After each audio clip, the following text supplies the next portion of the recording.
Anyway, the drunk girl dating story. So, how about this? Let's tour the house, and if you guys see me what you want me to talk to, we got 2 things left.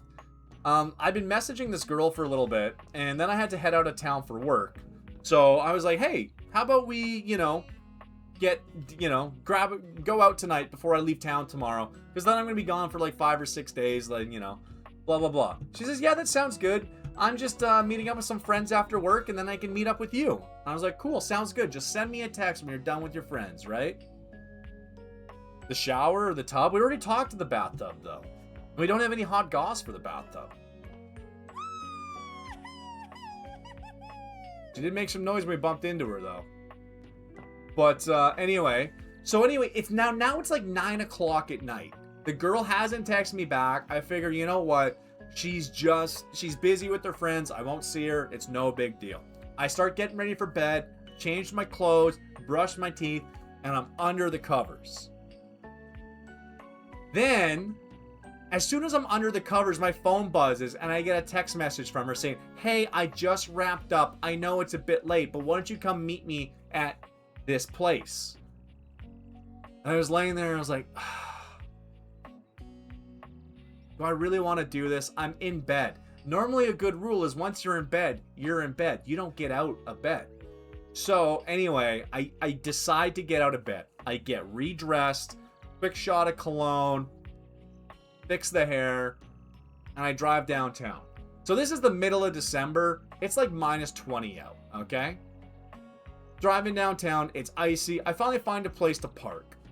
I park, we go inside the restaurant. Want me to go down to the office? Okay. I go inside. The restaurant is fucking empty.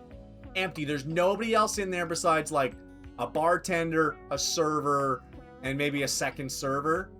Because they close at like 11 and now it's after like I said, what did it say? 10 o'clock or something like that? Anyway.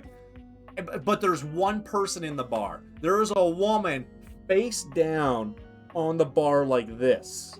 Passed out, fucking wasted. And as I walk in, the server sees me. She says, oh, she was talking about you. I'm glad you're here. She said her boyfriend was on his way to pick her up.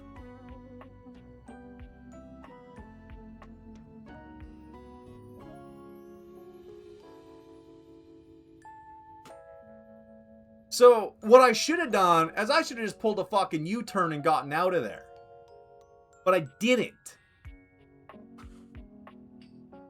I go up to the bar and I talk to her and we're gonna name her Julia for the sake of the story. I'm like, hey Julia, it's Adam. And she's like, and she's drunk. She's doing that thing that drunk people do where they're out and their head is just flopping, and she's fucking wasted and she's mumbling, right? She's mumbling. Name her Oya. Okay, so it's Oya. Not Julia, it's Oya. And so I'm like, well, I guess she needs to get home. I'm already at this bar. Why don't I just drive this girl home? So, arm around me like this. I got my arm under her. Walk her out to my car. It's icy and it's cold as shit out, but I finally get her into the passenger seat. I get in the car, start it. And I go, and then I realized at this point, wait a second, Adam, you don't know where the fuck this girl lives. But I've taken her out of the bar, so she's not the bar's problem anymore. And now she's my problem because she's in my car. So I start rifling through her bag, because I had her bag, and I'm like, where's her wallet? Where's her ID, right? Because you have your address on your driver's license, right? Find it, pull it out. Then I'm like, wait a second. In the couple days we've been talking, she mentioned she just moved. There's no way someone who just moved has already got a new ID. So now I'm like, well, fuck. I actually don't know what to do. And she is out like this. She's got like the bad open mouth, like that. And every now she's just mumbling. She's just mumbling. I fucking hate him. I fucking hate him. And I'm just sitting in my car and it's running. And now it's like almost 11 o'clock at night. I've got a drunk girl that I don't really know. in my passenger seat because I thought I was going to be able to drive her home, drop her off, but I don't. So I'm like, oh, cell phone, right? She's a girl. She probably uses the thumb or Face ID. No, she has a goddamn password, like a swipe pattern. So now I can't even get into her phone to be like roommate, mom, dad, best friend. So now I really don't know what to do. See, Bromy, that's a really good idea. That's something I should have done. But I didn't. So I actually made the situation worse. I drove home because I'm like, okay, she's drunk. But how drunk could she have gotten? She got off work at 6. I met up with her at was supposed to meet her around 9:30. How drunk could the girl really have gotten in 3 hours after work? She'll wake up right away. So I fucking get her inside, again, carry her in, elevator, up we go, through, drop her off, ass on the couch, and I'm like, whatever, I'm just gonna watch TV. We're almost pushing 11:30 midnight at this point. Well, I do have work and all that tomorrow, but I can stay up till, I can give a 1, 2 a.m. no problem here. I'm just gonna watch some TV. I'll just wait for her to wake up and then explain the situation when she wakes up, right? So, anyway, watching TV. It's now after 2 a.m. She isn't stirring. I'm checking her. I'm like, okay, she's breathing. I'm like, well, maybe I watch a little more television. Okay, guys, trust me, I'm getting to it. So now we're pushing 3 a.m. And at 3 a.m., now I'm like, okay, this is a problem. Because she's still not stirring. She is out. She's not even mumbling anymore. I've got her on her side. She hasn't puked or anything, thank God. But I got her on the couch. So at 3 a.m., I was like, well, fuck this. I'm going to go to bed. So I threw a blanket on her, stuck a pillow under her head. I was like, I'm just going to go to bed, right? And then as soon as I get in bed, I realize, wait a second. What if she wakes up before me? What is she going to think? So now I'm laying in bed stressing about this. And I'm like, oh God, what am I do? So I get back out of bed, put on clothes again, because I don't want her to actually wake up in these moments where I'm coming up with a new plan and she sees something she's maybe not prepared to see at that moment. Grab her phone, I plug it into a charger. I pour a big thing of water, I put it on the stove, I turn on the stove light, I write a note telling her where she is. I put some Advil on it, and the note said, hey, you're at Adam's, I picked you up, I put you on the couch, I'm in the bedroom going to sleep. And I'm like, okay, great, now it's a good situation. So now we're even further past 3 a.m., now we're probably pushing 4 a.m. And as I lay in bed, I'm like, what if she doesn't see it? What if she robs me? What if she freaks out and thinks I did stuff to her and attacks me and calls the cops while she's here? What if she thinks I fucking abducted her? So now it's 4 a.m. and I'm not sleeping. I'm just laying here. And I'm like, well, it's too late to send her to the cop shop. Yeah, what if she smashes some stuff? What if she robs me? What if she accuses me of inappropriate behavior, which didn't happen, but she's an embarrassed drunk girl? So I locked my bedroom door. I was like, well, at least she won't physically attack me even if she robs me. I managed to sleep for about 1 hour before I stress woke up. And I said, well, fuck it. I don't think I'm sleeping tonight because I'm too freaked out about the situation that I made so much worse myself 900 times. So anyway, I have a shower, I get dressed, and I'm like, all right, I'm just going to sit at the kitchen here. I'm going to get my laptop open, and I'm going to plunk away on some work emails for a bit. Anyway, I get out there. Hasn't puked, and she's starting to do this. I'm like, oh, thank God, she's starting to wake up. It's 6:30 in the morning at this point. Well, at least she's finally waking up. So I just kept tapping away. Eventually, I see her little head come up above the couch. Eyes are pointing in different directions. She's like, Where am I? And I like explained the situation to her. And then it took her a second, and then when it clicked in, her eyes like bugged out and she freaked out for like 30 seconds, but not in a violent way, in an oh my god, I'm so sorry, blah blah blah, oh my god, I can't believe it, I'm so sorry, oh my god, like losing her mind like that. Okay? And I was like, it's cool. Don't worry about it. I plugged your phone in. There's some water. There's some Advil or Tylenol or whatever I put out. You know, your bag is by the door. Your shoes are by the door. You know, call yourself an Uber and get yourself home, all right? And she goes, okay, apologize. She goes into the bathroom, comes out. And instead of calling her Uber, she starts talking to me like trying to have a normal conversation. You know? My cock, that's a good idea. I maybe could have done that. She starts trying to talk to me. I can tell she hasn't hit the order Uber button yet. She's like, I'm so sorry. This isn't me. I can't believe this happened. I just don't know. They must have drugged me at the bar. Something crazy must have happened. And I'm just like, hey, you know what? It's cool. Don't worry about it. You're safe. I'm a little tired, but it's all good. You know, just get yourself home. You know what I mean? And but at least if I dropped her off in the ER, she would be there for hours and I could leave, Nick. That's the thing. But I didn't do that. So now, like I said, we're pushing like 6:30 in the morning. And I finished the work emails I had. I didn't have any more work emails to do. So as I'm sitting in the kitchen and she's still talking, I'm doing the fake thing. I'm doing this without actually typing because I didn't have any more emails to do. So I'm just like pretending to type emails. I'm like opening up an empty email and just typing keys in it randomly. And she still won't fucking call the Uber.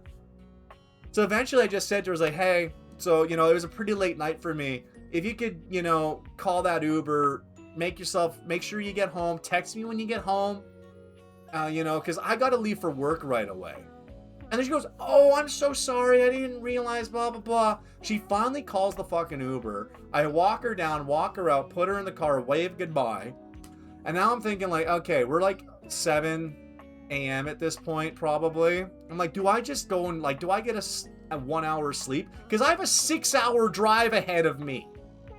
Do I try to get 1 hour of sleep? I tried. I didn't get it. So anyway, I just pack all my shit up. I just start driving, and I'm like, you know what? If I need it, I will pull over somewhere on a road stop, and I will take a nap.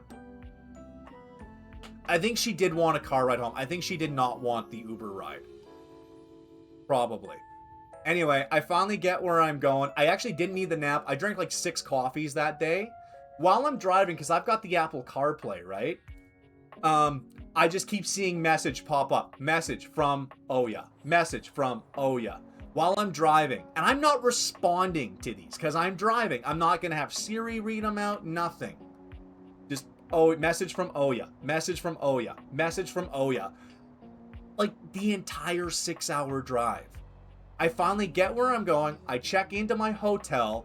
Throw my shit off. I do the business hotel strip, which people who travel for work know. Whereas when you get to the hotel at the end of your workday and you somehow manage to pull your clothes off in like 2 motions and you just let your skin breathe, it's an amazing feeling.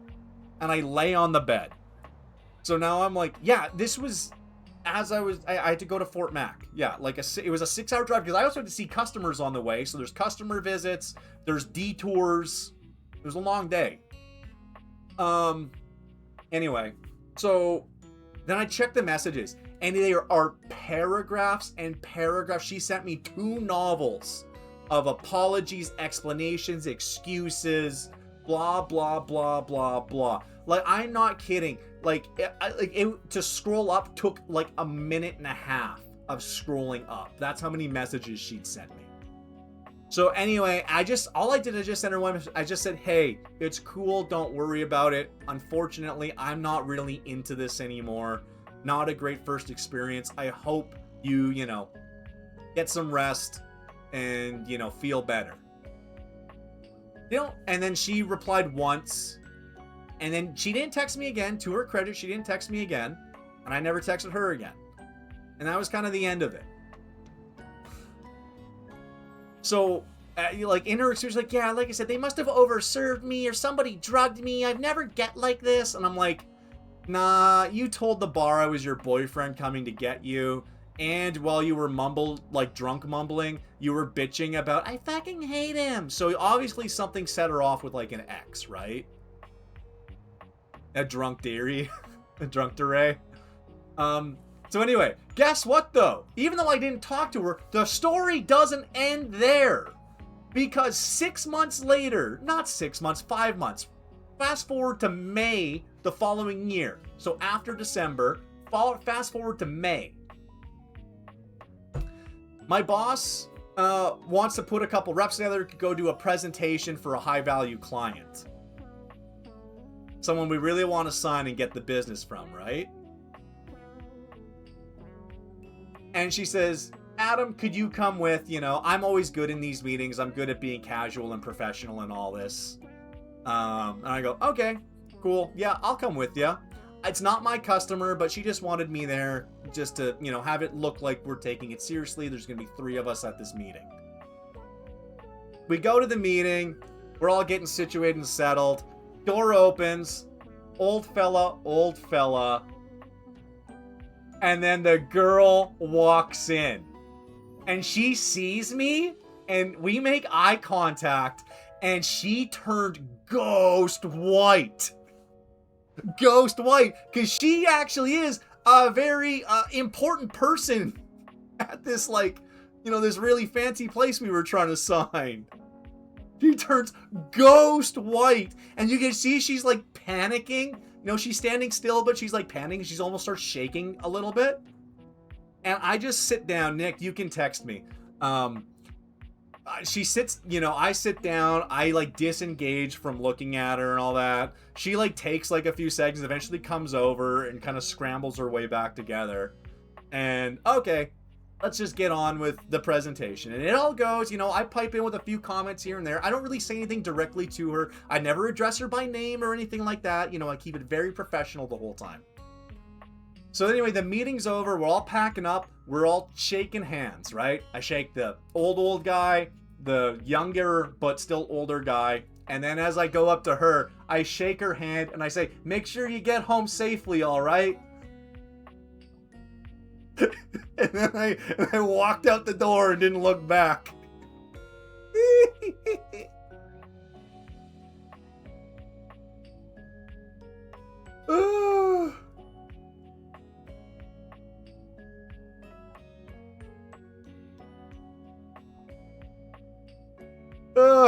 Oh, come on. I'm not awful for that. Look, after everything I went through with that drunk girl, I deserved one sassy comment. I think we did end up signing them, but not on the contract we wanted, but we did end up signing them to some contract. So my comment didn't matter. But the story doesn't end there. There's a part 3, although it's a very, very small part 3 to this. Anyway, so this list gets published every year in our city, and it's, you know, the 50 most influential businesswomen in certain industries. And my boss sends it to all of us, because sometimes if we have customers on them, send them a congratulations, send them a this, send them a that. I open it up. The 50 most influential women in business in Edmonton under the age of 40. Start scrolling, and there it is. There's her picture with the big smile, and it's like got her bio and everything, and the whole thing about how important and how great she is and all of this. But all I can see is like, nope, that's a drunk mess that sat on my couch for like 9 hours and then it wouldn't fucking leave in the morning. The top 40 under 40. Yes, Nick, that's what it is. Yeah. She was on the top 40 under 40. She's actually quite well known in the city. And she's a very like influential person in her industry. And, yeah, that's her. But to me, she's just that girl. I couldn't believe it. I couldn't believe she was on the list either. That was the crazy thing to me. I was like, damn, this was like a really, like, you're really up there. You're really important. But you were at your lowest of lows when you were around me. And that's how I met your mother, kids. Actually, she's sitting right next to me. She is my stream wife.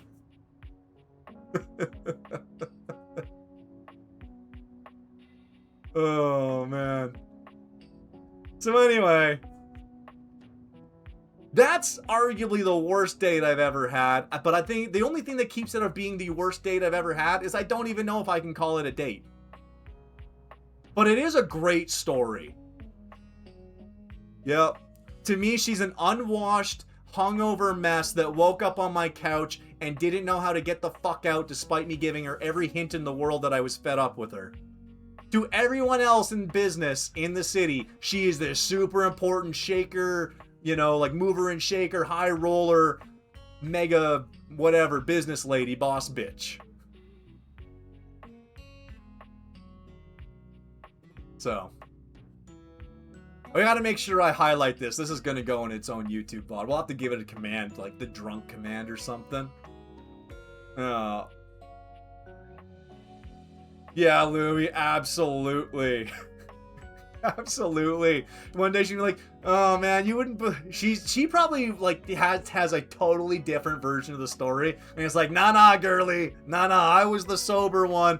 I was the one in my right frame of mind. I've never even ended up in a similar situation again. And two, I learned during that situation really quickly I did not want to ever end up in this situation again. And what I should have done is when she was passed out like this on the bar, like I'm talking like passed out like this, head on her arms, crossed over, and then the bartender, the waitress said, oh thank God, she said her boyfriend was coming to get her. I should have just boop, see you later. Because then she's the bar problem. They call the cops. She goes to the drunk tank. She sleeps it off. It's no big deal. You know what I mean? But no, I trying to make the right decision and be a nice person, I made the wrong choice like 7 times in a row.